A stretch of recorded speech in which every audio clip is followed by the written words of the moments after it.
উল্লেখ্য, আরজিকর মেডিকেল কলেজের এক ডাক্তারি পড়ুয়া তরুণীর গত শুক্রবার রাতে মালদায় রহস্যজনক মৃত্যু হয়। জানা যায়, মৃত তরুণীর নাম অনিন্দিতা সোরেন, বাড়ি দক্ষিণ দিনাজপুর জেলার বালুরঘাটে। তার মৃত্যুর জন্য তার পরিবারবর্গ মালদা মেডিকেল কলেজ হাসপাতালের এক ডাক্তারি পড়ুয়াকে দায়ী করে। জানা যায়, অভিযুক্তের নাম উজ্জ্বল সোরেন, বাড়ি পুরুলিয়ায়। আরও জানা যায়, অনিন্দিতা এবং উজ্জ্বলের মধ্যে প্রেম ভালোবাসার সম্পর্ক ছিল। সেই ভালোবাসার টানে গত সোমবার অনিন্দিতা উজ্জ্বলের সঙ্গে দেখা করতে মালদায় আসে। শহরের এক হোটেলে দুজনে দেখা করে।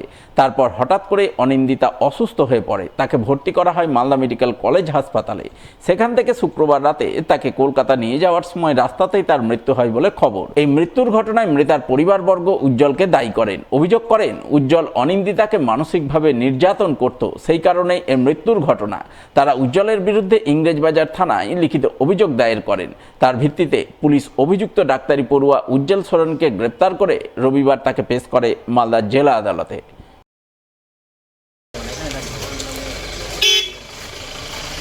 কতদিন ধরে সম্পর্ক ছিল?